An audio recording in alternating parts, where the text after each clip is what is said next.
The election is around the corner, and I understand that folks are pretty anxious about it. Never in decades has there been so much uncertainty about a presidential election. Not so much about who is going to win, but how they are going to win. Who is going to determine the outcome of the election and whether the election was free and fair. Without going into the thicket of federal politics, the ambiguity around this election provides an opportunity to reflect on what politics are and what it means to have power. Of course, for rural sociology, we are particularly interested in what power and politics mean for rural people. Rural politics are in vogue. The media portrayed the election of President Trump as a rural uprising. The Electoral College has been criticized for its rural bias, in that it gives disproportionate weight to rural votes, which allowed George W. Bush and Donald Trump to win the presidency despite losing the popular vote. It seems like urban America is waking up to the fact that it is not alone, and it is wondering how such a small fraction of the US population, only about 15% of the electoral is rural, has so much weight in US politics. We revisit these questions next week when we discuss the rural dimension of the 2016 and 2020 elections. But for now, I ask you to take a step back from the election and look at rural politics in a more holistic way. No matter the outcome of the election, power and politics are here to stay in rural America. There are several ways of defining politics. Brown and Schaff describe a common notion of politics when they define it as the actions and policies that groups use to gain and hold power in a government, or to affect governmental policy at national and local levels. The authors remind us that rural politics isn't just about the rural vote in federal elections, but equally about how rural people contribute to decision-making that affects their communities. Although rural communities are entangled in multiple jurisdictions that include the county, the state, and the nation, many decisions are made at the local level of the municipality. Local government usually makes independent decisions about public spending on services such as fire protection, public safety, land use planning, and economic development, as well as local infrastructure. The degree by which local governments can make independent decisions, however, depends on the constitution of the state they're in and, frankly, local tax revenue. Rural politics, then, is to influence the governance of local communities, whether that be through winning local elections or referenda, or by working important informal networks within a community. But is it sufficient to equate politics with processes involving governance? Two arguments encourage us to think of politics in broader terms. First, even within the constitutional processes of elections, representation, and governance, a lot is happening that the limited view of politics does not account for. Elections aren't merely won by the best ideas, but also by donations, media bias, and strategy, not to mention trickery such as gerrymandering, voter suppression, and disinformation. Laws aren't just passed by representatives based on the beliefs of their constituents, but also by the best-funded lobbyists. Asking who has access to the resources that can influence an election or a vote on the Senate floor is thus paramount. But perhaps even more important is the second argument. The democratic process itself is a result of politics. Consider the following examples. In the last election, over a third of the population was ineligible to vote because people were incarcerated or deemed mentally incapable of voting, didn't have US citizenship, or were younger than 18. Members of these groups cannot depend on the political system to affect the decision about their right to vote, but have to find other means. To say that politics is limited to elections, representations, and governance precludes discussion about the terms of politics and governance. Now let's look at the substance of what counts as politics. Social theorists have long imagined a division of society in a public and a private sphere, and limited publics to the former. The distinction of what is public and thereby political and what is private had a deliberately gendered bias, in that only men were allowed to participate in public political affairs and that in the private sphere men were imagined to be ruling over women. This division was eventually challenged by women activists who contended that the private is also political. This assertion allowed women to not only demand equal participation in the public sphere, but also to make previously hidden struggles matters of public concern, such as a woman's right over her body, or the question of how housework and childcare ought to be distributed among partners. From this perspective, we must challenge the idea that certain concerns are off-topic for political deliberation, and instead we must ask whose interests do such distinctions serve. Finally, there's the issue of economic power. For Karl Marx, The state was a sideshow in the struggle between the working class and the capitalists. For Marx and other scholars in his tradition, political action wasn't directed at winning elections, but at seizing the means of production and distributing them equally among the people. Even if we don't go to the length of Marx and demand a proletarian revolution, the idea that gaining and wielding economic power equals politics has merit. Let's look at a hypothetical rural community for an example.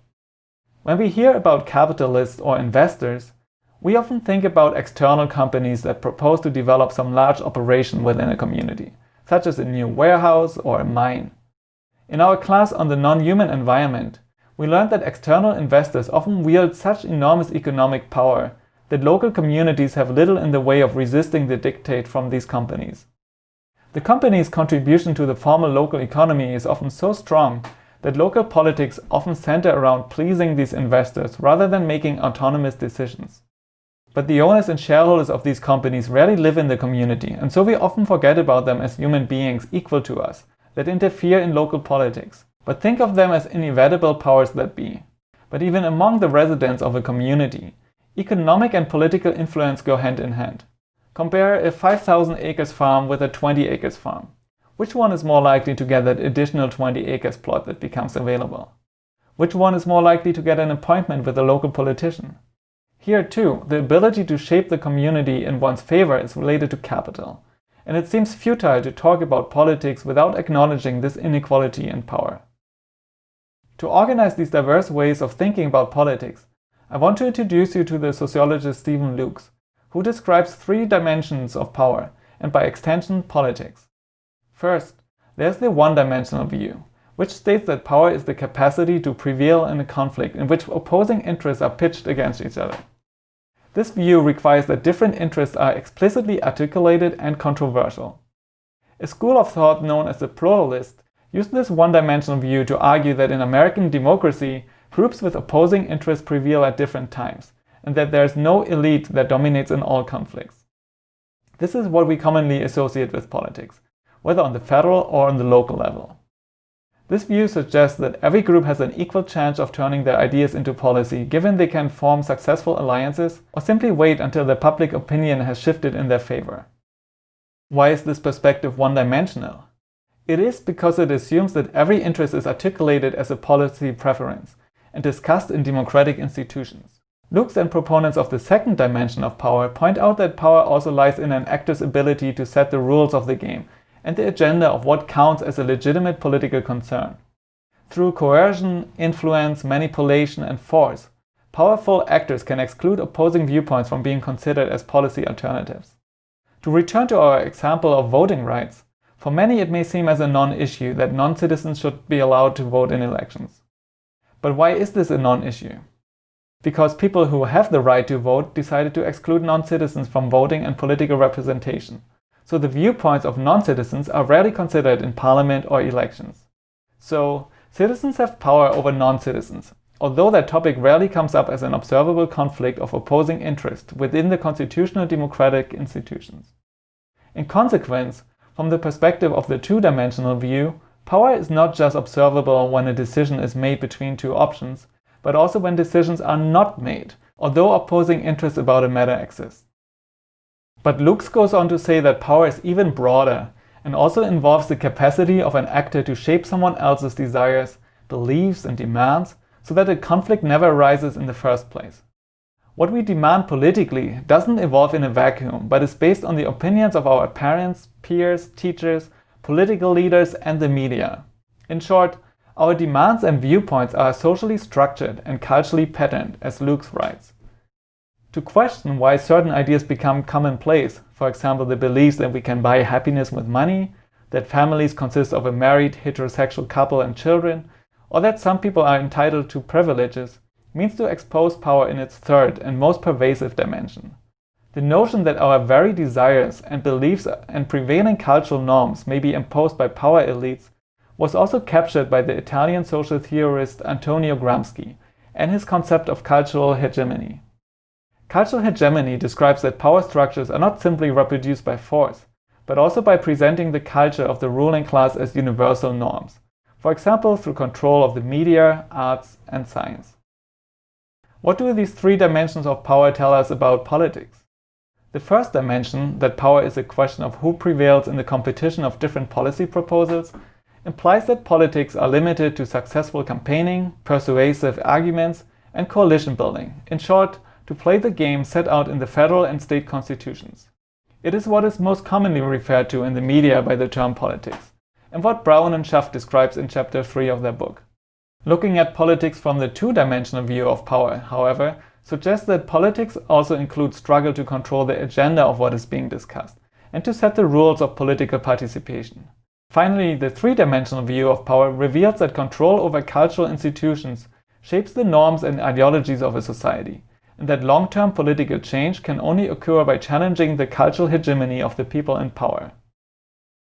Looking at power and politics through the lens of Luke's three-dimensional framework reveals the limits of discussing rural politics in isolation from national and global politics and economics, cultural institutions, and private and domestic affairs. Yes, local municipalities decide about how many fire trucks they buy and how often they clean the roads. But what say do rural people have about constitutional questions such as who is eligible to vote in their communities?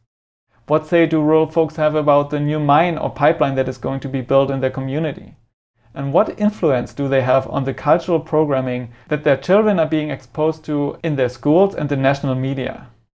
I'm not asking these questions to draw a picture of rural communities as helpless pawns of a capitalist ruling class, but simply to point out that limiting politics to elections and public deliberation means to accept preemptively the leadership of the powers that be, rather than working towards change that benefits those who are marginalized from decision-making and self-determination, which commonly includes rural people in our urban society. Embracing an extended view of power and politics reminds us that politics won't end with the next election, but that they cannot be limited to voting and campaigning, running for offices or attending town halls, but that they must also involve broader political action and social mobilization. With that said, go out and vote if you haven't done so already, but then figure out how else you can work towards the change in the world you like to see.